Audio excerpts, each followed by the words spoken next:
Hey guys, Dejan Kovacevic of DK Pittsburgh Sports. This is Double Shot of Steelers presented by FanDuel. It's nice to have you along on this semi-wintry kind of day here in downtown Pittsburgh. We'll be joined shortly by Chris Halleck, who was over on the south side covering the Mike Tomlin press conference.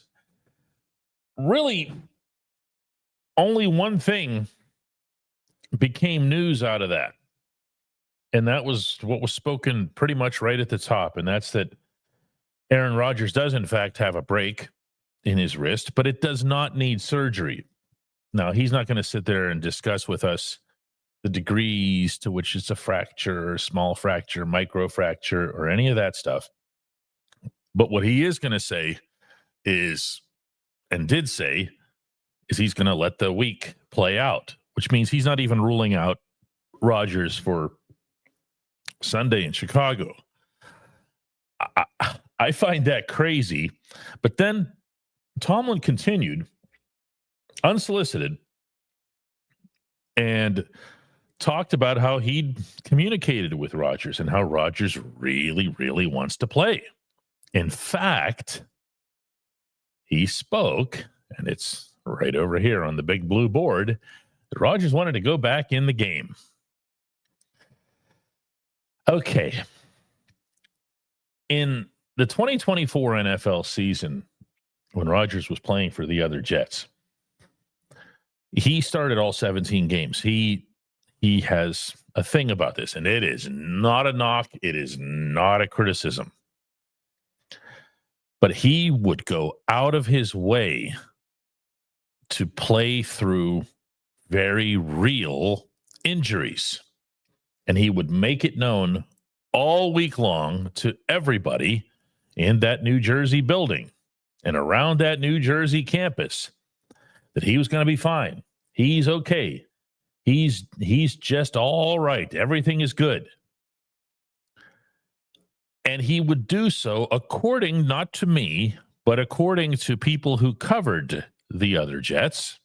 And this isn't some inside information. You can find it anywhere. Just do a search on Rodgers and Jets and injuries and stuff like that. You'll find them all. And it became kind of a problem for them, if there is such a thing as problems for them that isn't just endless losing, because they could see that he wasn't going to be their best option to play in some weeks. Plainly see it. And yet, they'd still go with him because he pushed so relentlessly hard. I have much to say about this, and I'm going to do it with Chris when we come back.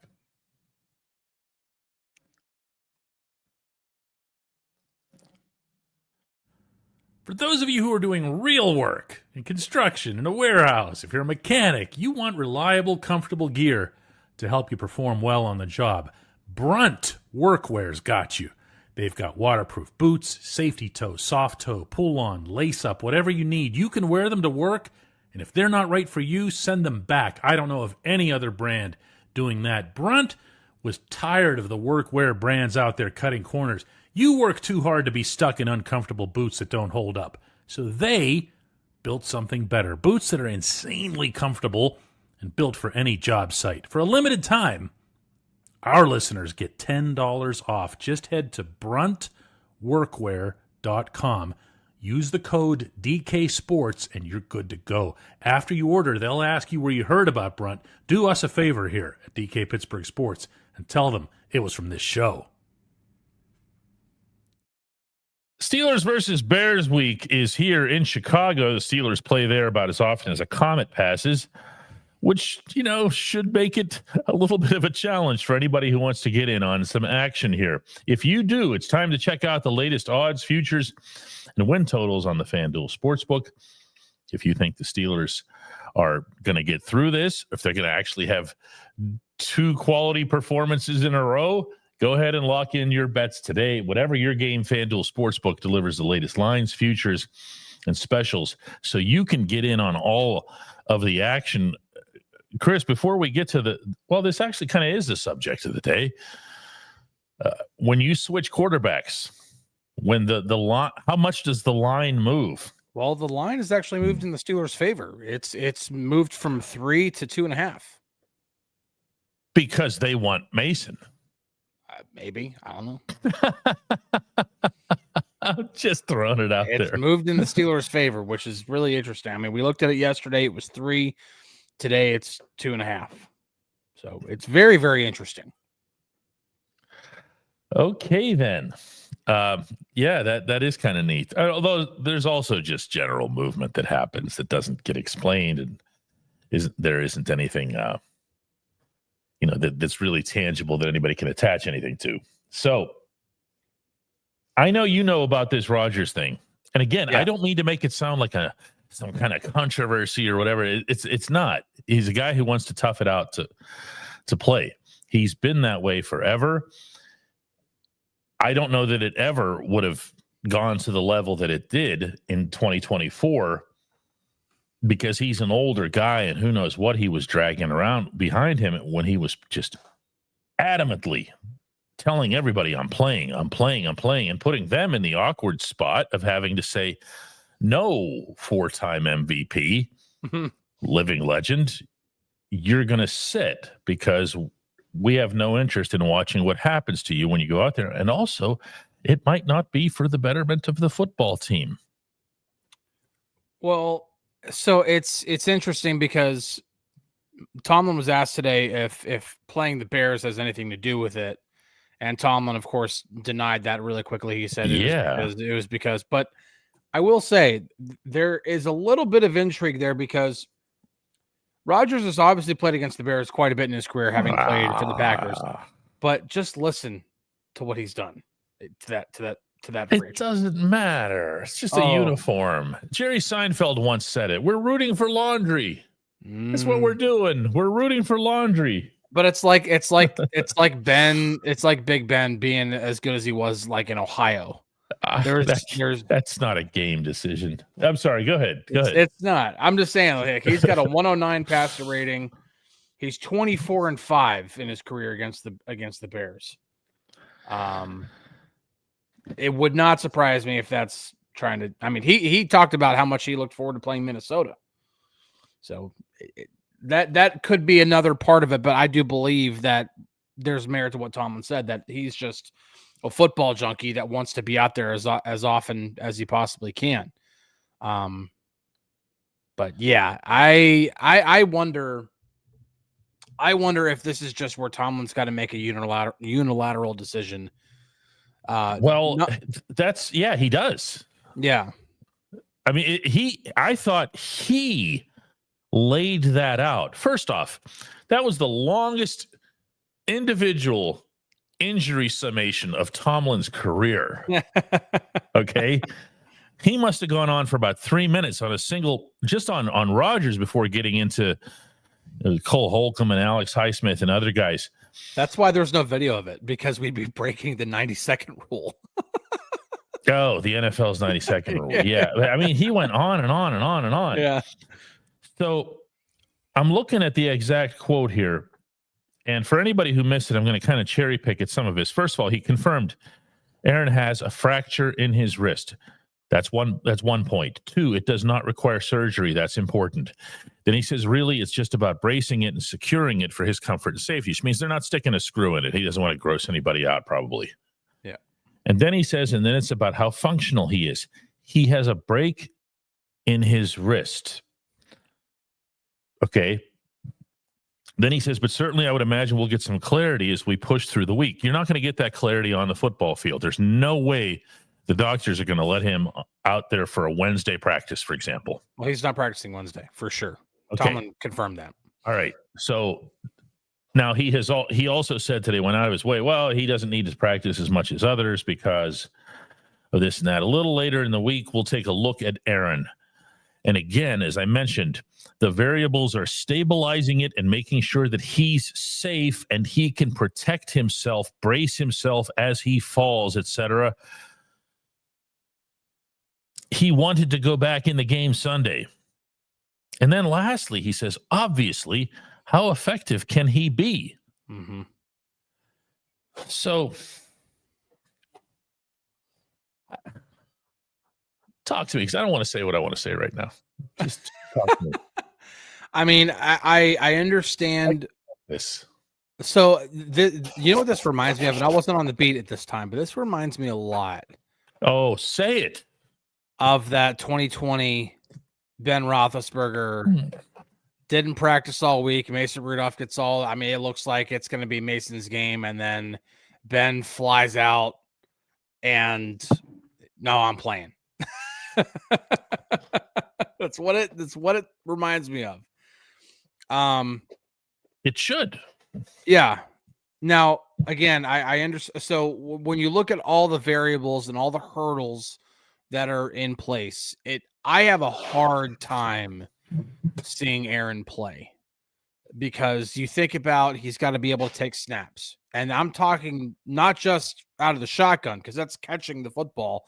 That's also from under center. And if you have to alter your offense to have nothing under center because your quarterback can't take him, what are you doing at that point?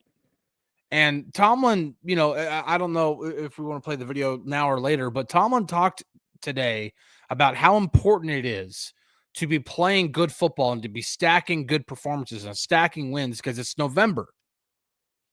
I mean, this is not the time to be making alterations to your offense to try to force a guy who's clearly going to be less than 100% into the lineup when you have a backup quarterback that you signed because you trust him. Skunkworks says, let's not make a mountain out of a molehill. If he plays and plays poorly, then we can. Until then, it's hot air. That's not what we're talking about at all. This is the decision that has to be made way in advance. It's not relative to how we react to it. It's relative to winning the football game. This is about, and then he says narratives. No, this is about winning the football game. I don't know how much more basic football we can get than winning the football game.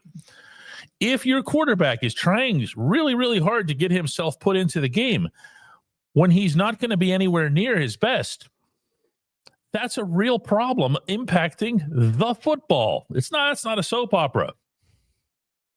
Mason Rudolph, if he's healthy, is going to have an edge up on somebody with a broken wrist. I don't need to be Joe Maroon to do this. Okay. I mean, this is pretty simple stuff. Yeah. Okay. And there's another factor in this. And as long as we're at it, we can say what we want. It's our show. Rodgers has not played well for almost a month straight now. And part of the reason that he has not played well is that he's going all over the place in the backfield, because he very plainly, as much as he wants to be out there, doesn't want to get hit, doesn't want to have contact made behind the line, doesn't want to stand in the pocket. So you're going to now put him out there because he now has a broken wrist. That's going to make him sturdier and stay in the pocket more. Come on. Yeah, well, because then at that point, I mean, you can literally do everything you can to stabilize it and secure it. And I'm not a doctor, but all it takes is one helmet on that brace or whatever it would be that he's wearing, or one snap. Yeah, because I mean, even whenever, if it's the play that we all think it's the play that it happened, it's not like he took a helmet to the wrist and that's what broke the bone. He was knocked down and falling to the ground, and every single human being who's ever lived has the same reflex when you're falling. You stick your hands out to brace your fall. It's literally a reaction that you are not in control of. And all it takes He's going to fall, Chris. Yeah, that's the point, is that there's going to be a time in which he gets hit and he falls, and again, the wrist is going to go out there to try to, brace his fall. I have a hard time seeing it. I do. And I understand Aaron wanting to do everything he can to want to play. And I understand even Mike Tomlin not completely ruling him out on a Tuesday. there's also could be some bit of gamesmanship there. You're not wanting to tip your hand Can't on. rule that out. Yeah, you don't need the Bears getting extra prepared for somebody, right? Exactly. I mean, you're making the Bears prepared because the offense will look different. And the one thing that I like, I'm not going to tell you I'm going to root against the Steelers if Mason Rudolph starts, but the one thing that I almost don't want to have happen is for the Steelers to play offense and then Mason Rudolph play well, because they're like, look, Mason's running the same exact plays that Aaron's running and he's running them better. No, that's not true, because there will be a game plan tailored to what Mason Rudolph does well, just like we saw in the second half as opposed to the first half. It's not going to be the same exact stuff. Now, if it works, it works. And if it works, then absolutely do what you need to do to win football games in the NFL. And if that means you have to start thinking about benching a 41-year-old future Hall of Famer, then my God, you have to think about it. Your job at the end of the day is to win football games. So that's what you have to think about. But it's just going to be, yeah. I'll tell you, Chris, we're gonna do this too, because we can. And if any of you are really sensitive about don't push any buttons here that might make me feel uncomfortable or whatever here, I'm sorry, you're at the wrong place. Heldon Daddy asks, why did Rodgers not come back to the sideline Sunday? Who texted you about that yesterday, Chris? Me.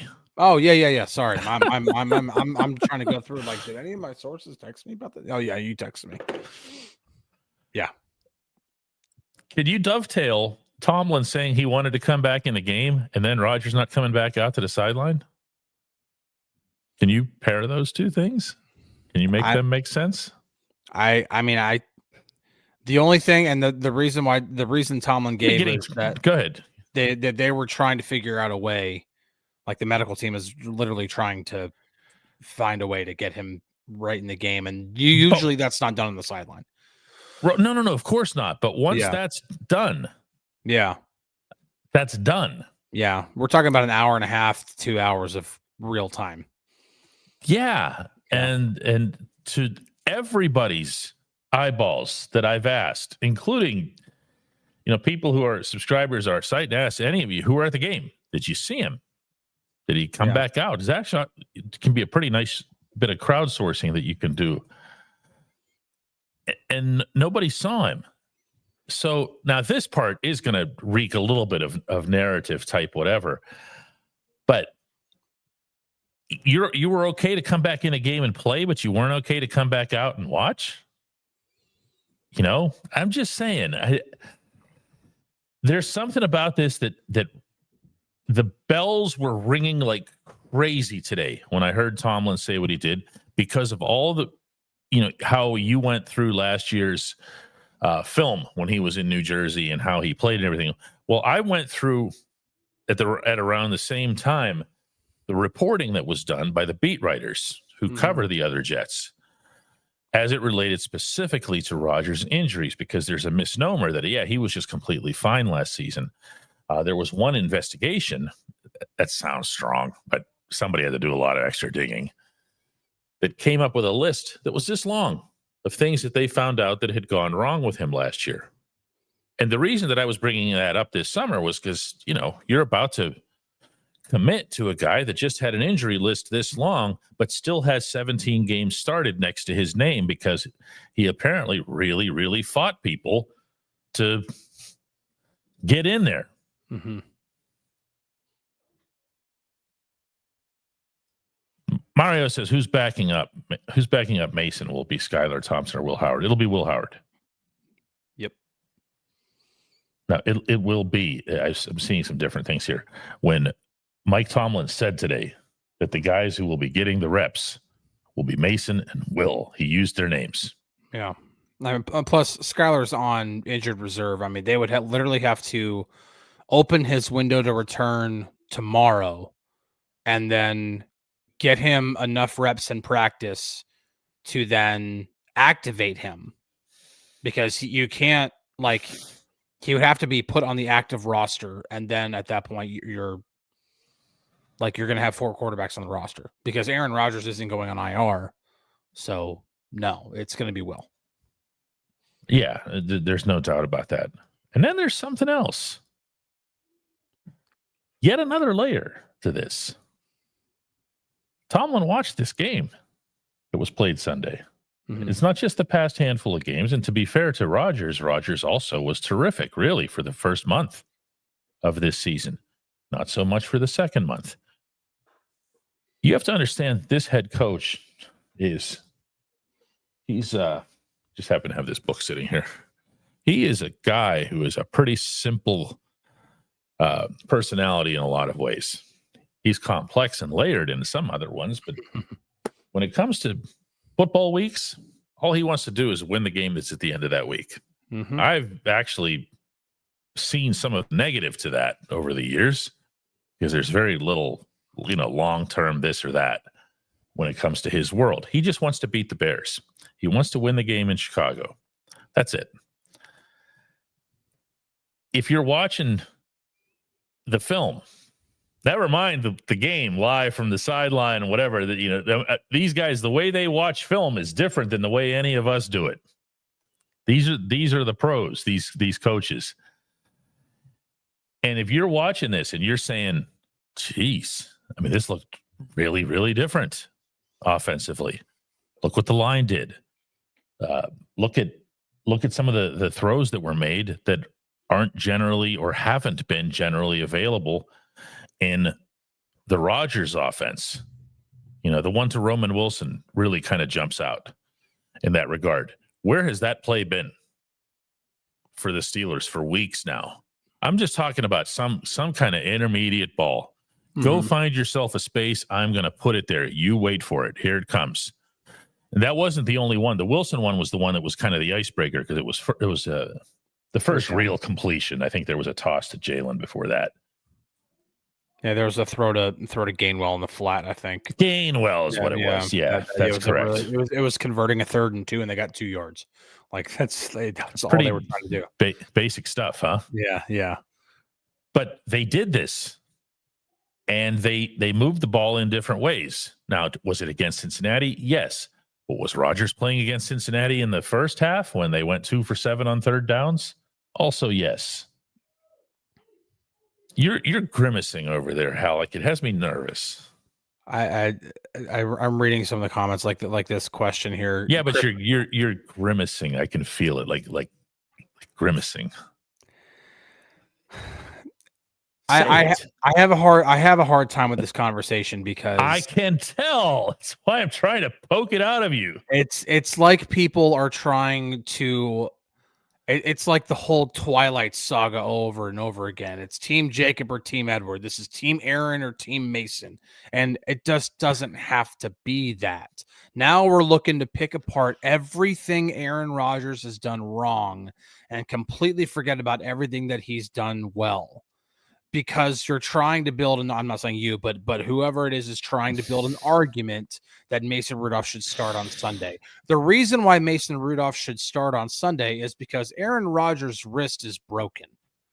That's just the truth. Yes. If you're condensing it to a single reason, yes, it's the truth. I'll agree with you on that. But you don't have to do that. No. You're making a decision here based on all kinds of variables. Mm-hmm. That might be, and you can, if you feel better about it, you can move it right to the top of your list. Great. But the fact that additionally that you have yourself a quarterback, a backup quarterback, a number 1, 2, 1A, 2, who cares? However you want to label him, who just went out there and performed as he did, and who made your offensive line. That's comfort. That's confidence that you can take that field with. I'm not putting a guy out there with a broken wrist. I'm putting a guy out there who just won me a football game. We'll deal with the wrist next week. Yeah, and that I understand. Does that seem fair? Yeah, but the other part of this that I kind of want to also put in perspective here, and I'm not just saying this because I'm trying to look for reasons of this is why Mason played one half of football and he did it against the worst possible defense in the NFL. The same one that Rodgers was facing in the first half. Correct. Okay. And this is not some sort of slouch defense the Steelers will be facing on Sunday. This is the defense they can play. leads the league in takeaways. Like they are going to cause problems no matter who's at quarterback, whether it's Aaron Rodgers or Mason whether or Rudolph. not they have broken wrists. Correct. And again, I still think that what we should be looking at here is if Aaron Rodgers, it's a bad decision by Mike Tomlin if he chooses to go with Aaron Rodgers when Rodgers is obviously less than 100% just because he's trying to appease Aaron Rodgers. That is the wrong reason to make a decision. If you which guy gives you the best chance to win the football game? When they're both 100%, I would lean toward Aaron. But if Aaron has a broken wrist and all it takes is one possible hit and he's going to be playing possibly trying to protect himself extra, playing gun shy a little bit. I'm sorry. I do want Mason Rudolph in the game. I'm all for Mason starting, and I'm all for Mason being exactly what he is. And that is a very, very high quality backup. I just it's like somebody said it on the show yesterday. We over romanticize the thing with Mason Rudolph because he had a really great 3-game stretch in 2023 that helped the team get into the playoffs.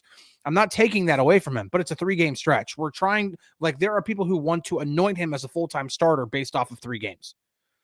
And I don't see a lot of that. I do. Okay. Well, we're not always sitting there looking at the same stuff. Yeah. What I see a lot of, there's a focus, and I think there has to be and should be a focus just on Sunday's game. And 100%. To me, I can't understand waiting until Friday to make a determination that your starting quarterback, who has struggled immensely for a month, by the way. Do you seen his average air yards? Yes. I think part of that was it's less than 2. Oh no, I know. It's and the way the gun average air yards per completion is less than 2. Because that's what's happening. Everything in his world right now, everything in Aaron's world right now is going left and right and left and right, including his own running motions. You've seen now the film, Chris, so you've seen the same plays that I'll be referencing in which he's taking situations where he's blocked okay. He's blocked well enough. Agreed. And then he starts moving around, and then they're like, what the hell do you want us to do, dude? Mm-hmm. Meaning the lineman. Pick a spot. Stay there. Stand there. Make a play. Look at the field. Be a quarterback. Yeah. Where is it that he thinks he's going to run out to some wide spot the way he could have 10 or 15 years ago and do one of those jump in the air and throw against your body kind of throws? There's Rodgers trademark throws. None of that's happening, Chris. None of that's happened for quite a while now. Mm-hmm. And you have to look at Heldon says here, again, we're not striking something up here. So stop with that stuff. We're not clickbait central here or whatever. This is a real conversation about who's going to play quarterback Sunday. Okay. So knock off the other stuff. If you want hot takes, or if you want to accuse somebody of hot takes, you got all the choices in the world out there.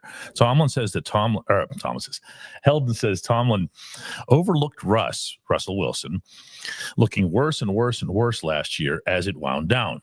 Never made the change. He's not going to sit Rodgers regardless. He's not. Meaning on some merit count, okay, or some fit count. That's not going to happen. But Heldon asks this, which sucks because Rodgers is fading fast. Now, is Rodgers falling off some figurative cliff, which, by the way, happens to literally everybody, like in the history of the world?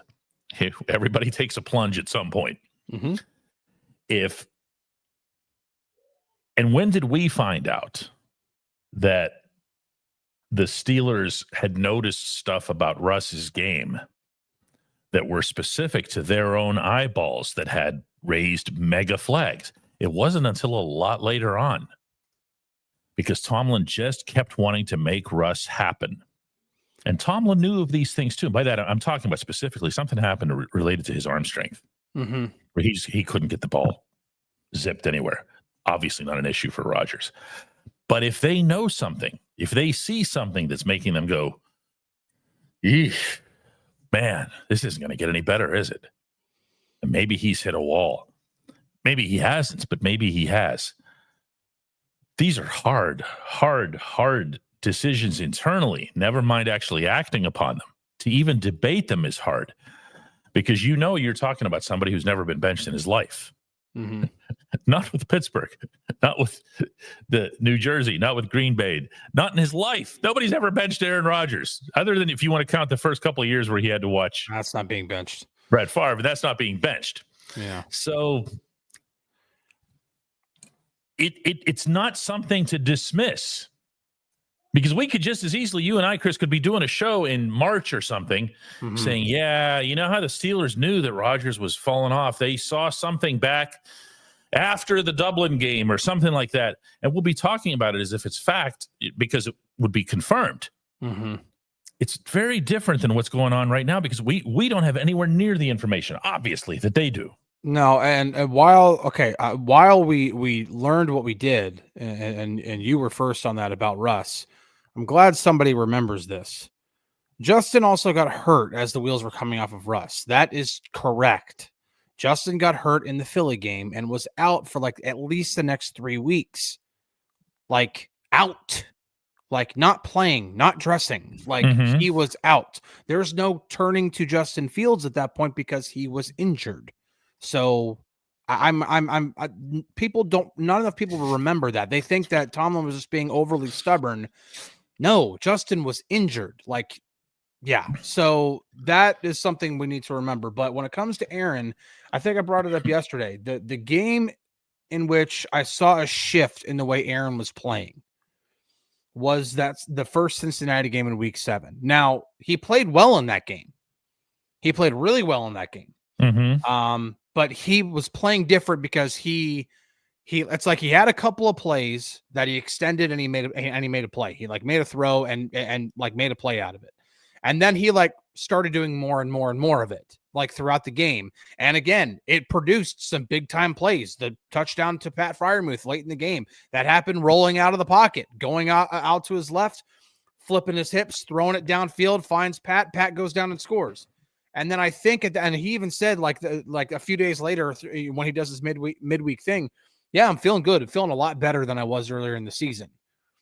And now it's like he's tried to play the similar way. Like first read's not there. I'm going to try to make a play. That is where the parallel is with Russ, because Russ would do the same thing last year. Russ would keep playing like he's 2013 Russ. Yep. First read's not there. I'm going to use my mobility and get out and make a play. And he couldn't. And he could not. Just like Rodgers now, he's getting grabbed from behind. Yeah. Like lassoing a calf is what it looks like a lot of times. Where he just boom. Only this week, if he goes down like that, he's going to have to brace himself with his throwing hand. Like, yeah, if he throws the ball and then he's got to, well, do you want to do that too? Do you want to see if you can break the other hand? Right. And the one thing you definitely don't want to do is further injure the guy, because even if Mason comes in and he just balls out against the Bears, I mean, like puts up a 40 like Seattle, spot. like what he did in Seattle. Yeah. Like just absolutely balls out. And then they're like, you know what, maybe we don't need to rush Aaron back. Mason can kind of take either way. You want to have Aaron Rodgers down the stretch, because if you get into the playoffs, you need to have as much possible actual roster strength as you possibly can. You don't want Aaron Rodgers to be out for the rest of the season because you rushed him back from a fractured wrist, and now he's out for the year because he had to have surgery to get it fixed. So I am just to put it out there, because I think people are maybe like misconstruing what I'm saying. I think the right decision, based off of what I know right this second, is for Mason Rudolph to start on Sunday. That is what I think is the proper decision. Whether that happens or not, I don't know. This one comes from Hip Hop, and it's aimed directly at you, Halleck. It says, if Mason balls out in Chicago, do you make a case then for him to start against the Ravens? And I'm presuming that what our friend Hip Hop here is asking is on merit, or at least principally on merit. Do you make, if Mason were to just do what you just said, basically recreate the Seattle game, his Seattle game, do you make a case then for him to start against the Ravens? I'll remind everybody that the last time Mason played in Baltimore, he won. Yeah. Now that was a ridiculous game. That was super crazy cold and weather. However, he did make the hit the one-timing route to Deontay Johnson that won the game. Yeah. Well, first off, they have a home game against the Bills before they go to Baltimore. So, but good point. Yeah, that's a pretty big game right there. I think if Mason balls out, if Mason gets the start and he plays insanely well, the offense just has a different life to it. You have to consider it.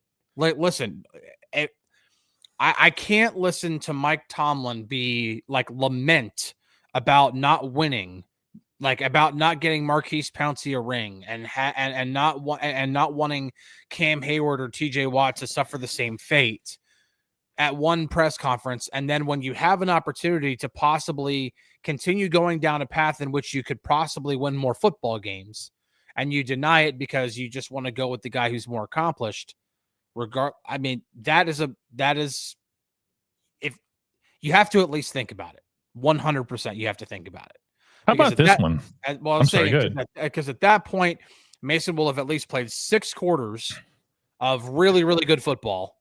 And yeah, you have to think about it. I mean, winning football. It's crunch time right now. You have a 1-game lead in the division.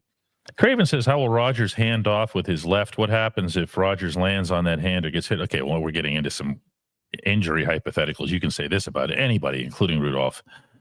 That small fracture can splinter, and then he's out for months.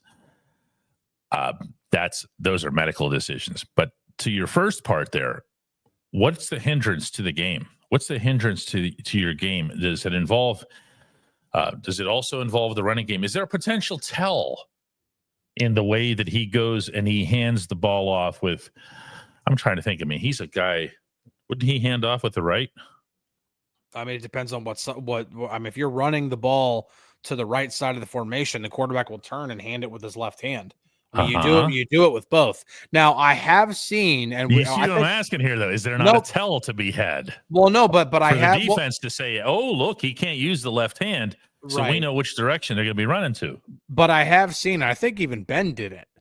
I have seen where he will hand off, like in doing that handoff, what he'll do is he'll turn in the same direction that you normally would hand off with your left hand, but he'll like take the ball and turn it over.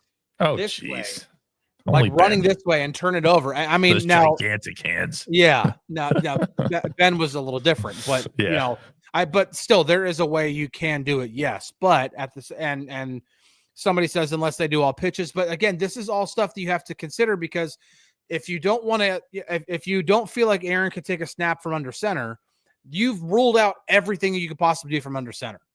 Like that's not good to me. Like you have to be able to run. You want to be able to run everything that's possibly in the playbook or that's in your game plan. And if you take out all the under center stuff, like you're limiting yourself. So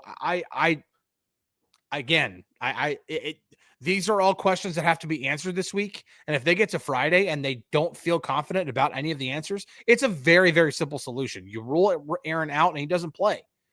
He has a cap and a headset on the sideline, and he does everything he possibly can to support Mason and Will. Yeah, where I don't want to take this, and this is just speaking for myself here, where I don't want to take this too far, especially since over the course of the summer, I was saying all kinds of conditional things about Rodgers. What if he comes in and he's this kind of character? What if he comes in and he's this and that? So I'm not going to do that this week either. I'm not going to say, what if Rodgers is a pouting baby? Why wasn't, what if he was sitting in the locker room yelling at people and whatever else instead of going out to support the team? What if any of that? I mean, I'm bringing it up, but there's a difference between that and accusing him of it. Mm-hmm. What you don't want to see here, though, in this situation, and this is kind of an addendum more than anything else, is you get to Chicago and he's mad and he's not, or whatever it was that happened Sunday, because and it's not just Mason. You got to understand there are 4 quarterbacks in this room. And I've never seen, Chris, in my years of covering this team, the quarterback sticking this tightly Now, part of that is because two of them were Ben and Mason for a lot of that time, okay? And Ben would always latch on really hard to whoever the other guy was, okay? Whether it was a Byron Leftwich or Mike Vick or whoever, okay? Charlie Batch, yeah. Yeah. And in this case, these four guys, they're inseparable. Home and road and everything. It's been a really good room. I don't want to think, if I'm Mason or let's say Will Howard were to get into the game, that I have his back and he doesn't have mine. I'm just throwing it out there. Okay. I'm not saying it's real or whatever else here. These are some of the things that some of the potential pluses of letting everybody know, hey, this is going to be our guy this week. Let's get behind him. Based off of what I've seen throughout the course of this entire season, in terms of locker room interactions, practice interactions, if Aaron were to be a pouty baby over this would be breaking the precedent off of everything that I've seen this season. So in terms of his general comportment, I would agree with that. In terms of what was reported about 2024, he was a real problem with this stuff. Okay. He really made life hard for the coaches, the other Jets coaches. And I guess I can kind of get that given the way he started out, be frustrated being behind Favre and all that other stuff here. And now he's in his last season. He broached that subject last summer. The last thing he'd want to be doing is sitting on the sideline. But if you'll remember the great NFL Films clip of Tomlin admonishing Marquise Pouncey when he came off after that ill-advised, unsportsmanlike penalty, and Tomlin gets in his face and says, "This is bigger than you. Is this bigger than you? Is this bigger than you?" He makes Pounce say yes. The team thing is bigger than his final season, whatever else here. And remember, what we're talking about here, there seems to be some conflating of this in our live comments. We're not talking about benching him on merit. Not yet. This is just about his wrist. This is just about the Bears. I don't want to see him force his way into the lineup is what I'm saying. Yeah. And the thing about forcing his way into the lineup and wanting to do everything he possibly can to play, and if he doesn't, throwing a fit about, like, and when I say throwing a fit, I mean, like, if Tomlin calls him into the office on Friday and says, "Listen, we're gonna go with Mason," and if he storms out, he gets mad. Number one, I don't think Tomlin's going to take offense to that because Aaron's a competitor. But also, Aaron making a big stink about anything in New York when Robert Saleh was the head coach, or even after he was shown the door. I don't remember who took over as interim head coach, but it's not Mike Tomlin. Mike Tomlin he runs a different ship than anything that we've seen with the Jets, maybe ever. Like, Mike Tomlin, he's a player's coach, but he also, to a certain extent, is a dictator. He does not, he's been known to be stubborn for a reason for a lot of things, for better or for worse. He would bend to Ben every single time. So I've always noticed a separation between, because what you're saying is correct. Yeah. With 52 players on the roster. When it's his franchise QB guy, and that's obviously Rodgers now, he's been different. Ben could do pretty much anything.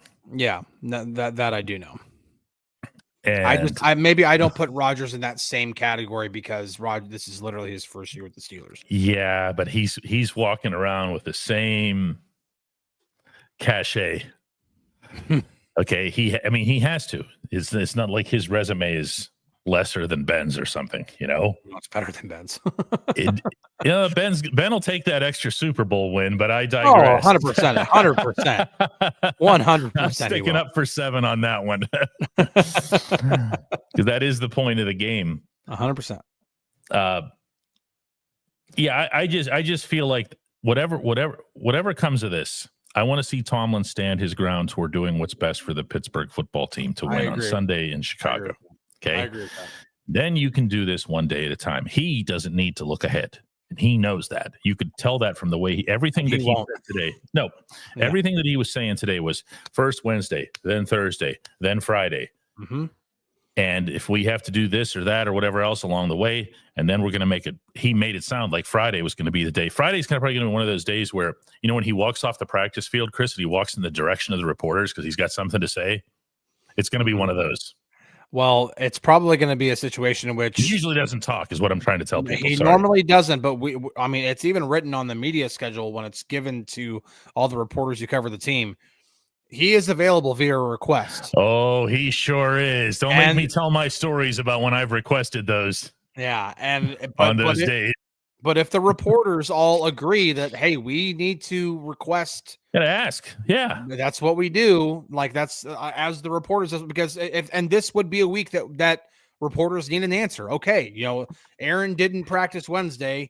He was at least on the practice field Thursday. Right. He's on the practice field Friday. Okay, where are you at? And the last time you can talk to a coach of any time otherwise is coordinator Thursday, and Arthur Smith is under hard orders, as is Terrell Austin, not to be giving out participation information or health updates.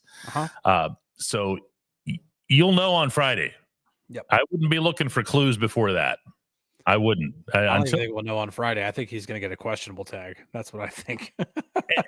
No, right. And then we're going to be walking into Soldier Field not knowing, and they might even go through sending them out for warm-ups. You know what I'm saying? And then we all find out at exactly 11:32 a.m. when the NFL mandates that you have to have your all of your inactives announced here. So William McDuffie gets the last word today. Says Rodgers will come back better. You'll see. Just like when I said that the Bengals, after they got done playing walking like an Egyptian, will not score 20 on us. There's also a possibility that Aaron just needs a little bit of a break. Very possible. I've thought of that too. You can come back feeling all refreshed, and maybe other things on him hurt that caused him to get all happy feet and everything else. Maybe he comes back stronger after being held out a week. I don't just mean the wrist. I mean the whole thing. Just give the body another week to rest, yeah. Maybe he does the very uncanny Pickett-like thing and watches Mason Rudolph out there. Sorry. It's been a day where the stuff is just too easy. Oh, man. Yeah, that's true. Oh, my goodness. That might be one of the best answers ever given in terms of Kenny's? Yes. Did you learn anything? Nope. No, I didn't. I'm established. Do you know who you're talking to here? I won a minor league conference trophy. Oh gosh. Good God. The funny thing is, there's a young lady from Erie was a reporter who asked that question. Obviously just a terrific question, no matter how the answer comes out, because you could also end up getting, I'm sure, what was intended, which was, do you think you could stay in the pocket once in a blue moon? It's a good football question. Yeah. Wow. Did he flunk it? I mean, he flunked it and a half. Oh, here come all the Kenny comments. Yeah, here they come. That's bad. You mean Super Bowl champion, He's Kenny Pickett? Super Bowl champion. That's right, guys. The next 3 games, Craven says, will tell the story of the Steelers season. I don't doubt that. I mean, seriously. I mean, I thought this last one could have if they lost. But I mean, it's at Chicago, it's home against the Bills, and it's in Baltimore. I mean, this team could be. I mean, you're talking about a difference between 9-4 all the way to 6-7, and it's 3 games against 3 teams that are very, very losable. I mean, these are games that could easily be lost. Losable is a great term. I know, right? So it's funny, my son will constantly ask me he'll try to start projecting the rest of the schedule. Is this game winnable or losable? Is this game winnable or losable? And no. Yeah. I have to try to explain to him. I'm like, well, really any game is winnable, or Sure they are. Yeah. It's just cute. All right, guys. We're going to ask you to check out our app, DK Pittsburgh Sports. So you can keep up with all this stuff when it happens. You don't have to wait till 4 p.m. Eastern to find out stuff, or for that matter, to even ask questions, since we're on there all the time. Go to your Apple App Store or to the Android Google Play and download for free DK Pittsburgh Sports app. You can just type it up in a search. And after you do that, email me directly, dk@dkpittsburghsports.com, and I will get you, no questions asked, no apologies accepted, a steep, massive discount. We just want you in there. David wants to know if we have an app. David, that joke's going to get stale super fast. Oh, no. Not that means Mark Cunningham's above it. So, yeah, do that. You'll be happy that you did. Had a bunch of them yesterday, too. We really appreciate you guys. That's awesome. New people coming into our world. So, all right, everybody. See you ends tomorrow. I should hit end stream, huh?